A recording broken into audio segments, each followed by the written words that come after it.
السلام الله عليكم ورحمة الله تعالى وبركاته. يوتيوب قاعد دaawanaysan waa Ismaaciil Time TV. Fadlan daad nagu sabtaan ka codsan YouTube kana subscribe noo sarto.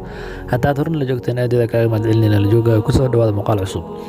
Runaantiisa wada jeedaanba muuqaalkan waxa waa aalad social media qabsaday qaybihiisa kala duwan, laakiin waxa la leeyahay alfanaan socdaal laba xaas oo guursaday. Labadii xaas ayaa muran badan ka dhex taagan yahay. bal murankaas muxuu yahay saa kala cadeyn doono. sidoo kale waxyaabo badan buu sheegi doonaa alfanaan socdaal. runaantii waxa waa 2022 mucjisooyinka aad u soo badanayaan.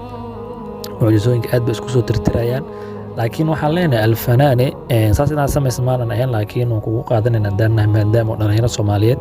marka waxaan rabnaa waxyaabo badan buu ka hadlay. waxyaabahaas waxaan rabnaa soo gudbino sida labada gabdhood sidoo ku helay, sidoo hal mar wada guursaday, waxyaabahaas dhan aan sheegi doono. marka waxaan rabnaa muuqaalna soo gudbino sida caadada ah ee like codsi, subscribe ka dhiirigelin, wixii afkaarna xagga hoos noo reeba.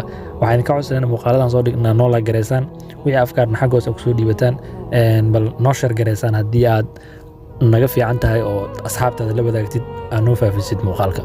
marka bal yawar idinku daalinin yaan war hee idinku daalinin, bal ku soo dhawaada muuqaalka oo faahfaahsan.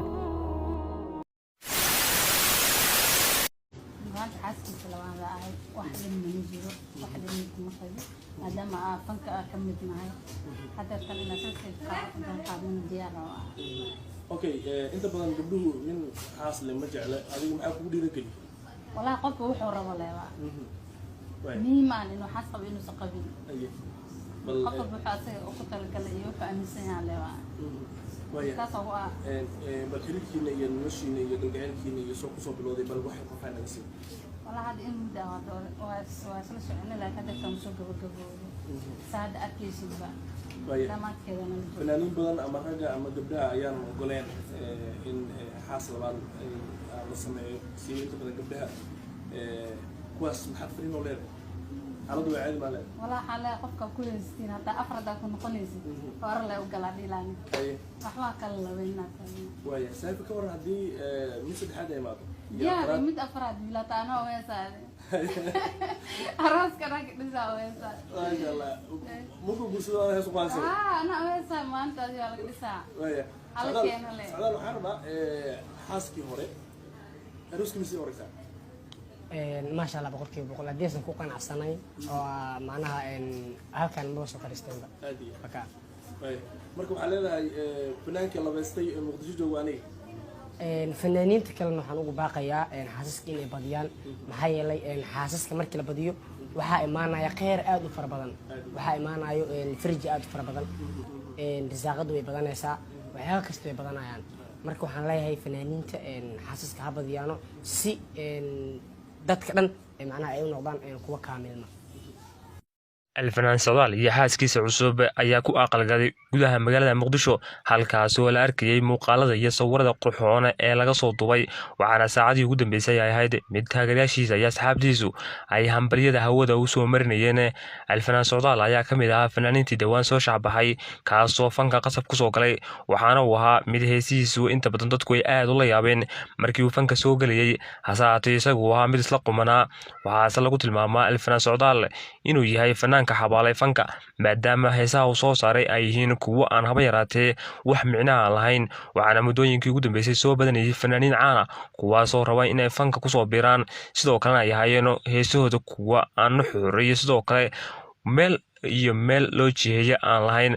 hase ahaatee fanaaniinta yaryar ee waqti xaadirkan fanka kusoo biiraysa, heesuhu waxay yihiin kuwo hadal uun ay ku heesaan, hadday noqdaan kuwa raabay, hadday noqdaan heese kale. alfanaan socdaal oo muddooyinkii ugu dambeysay fanka xuurto ku haystay, xoogna kusoo galay, ayaa waxa uu ahaa mid taageero fara badan hantay. hase ahaatee muddooyinkii ugu dambeysay waxa uu ahaa mid ay macawiista ka dhacday, taasoo la wadaarkaya muuqaal live isagoo kula jira gabar cadaan ah, sidoo kalena dadkaasi iyo carabaha isagoo muuqaal TikTok kula ciyaaraya lana arkay alaabtiisa oo banaanka taala, taasoo si weyn loogu dhaleeceeyay, laguna tilmaamay alfanaan socdaal inuu yahay shakhsi aan waxba kala ogeyn, fankana uu qasbayay. muddooyinkii ugu dambeysana waxa uu ahaa mid taageeradiisa si xoogaysanaysay. hase ahaatee hadda waxay u muuqato taageeradiisa mid hoos u dhac ku timid. hase ahaatee waqti xaadirkan ayaa uu ku dhawaaqay, sidoo kalena la shaaciyay arooska iyo meherka alfanaan socdaal iyo xaaskiisa, kaasoo gudaha magaalada Muqdisho ka dhacay. Alfanaan Socdaal waxa uu ka mid yahay dhalinyarada reer Muqdisho, sidoo kalena waxa uu fanka kusoo biiray xilliyo kala duwan oo fanku uu adkaa.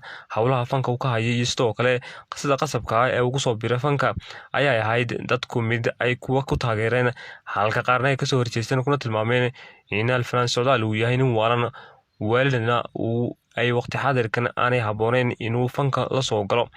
Si walba haatee, Alfanaan Socdaal ayaa sheegay in waqti xaadirkan ay jiraan shakhsiyada lid kuwa mucaarad kuwaas oo kalena xaasida, kuwaasoo fanaaniinta qaar uu ahaa kuwo gebi ahaanba uu ka eed sheeganayay. Hase haatee, Alfanaan Socdaal muddooyinkii ugu dambeysay waxa uu soo qaaday heese kala duwan kuwaasoo challengegiisu ay ka socdeen baraha bulshada, gaar ahaan aaladda TikTok ee ah meesha lagu jabay, waxaana inta badan muuqata gabdho isku ruuxaya heesihiisa, halka qaarna ay hayeen kuwa cajilaya, sidoo kalena ay hayeen mid uu isaga uga xanaaqay maadaama waxyaabaha inta badan uu fanaanku neceb yahay ay ka mid tahay in wax laga sheego.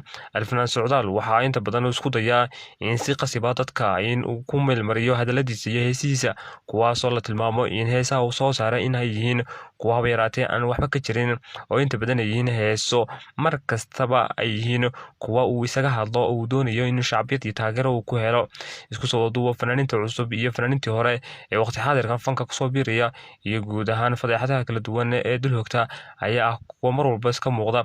Hase haatee, Alfanaan Socdaal waxa uu ka mid yahay fanaaniinta dhalinyarada ee waqti xaadirkan ee iskama jiraha ah ee fanka xoog ku qabsaday kuna soo biiray, kaasoo uu ahaa shakhsiga ugu horeeyay ee fanka isku camira, waxaana uu ahaa mid kumanaan kun oo taageerayaal ku hantay afkiisa iyo sidoo kale in kartidiisu noqday mid uu fanaaniinta oo gebi ahaanba kaga yaabsaday. Waqti xaadirkan arooskiisa uu ahaa mid baraha bulshada si weyn lagu baahiyey, lana arkayay sawirada qurxoon iyo sidoo kale muuqaalada laga soo duubay Alfanaan Socdaal, taasoo lagu soo cabutumayay.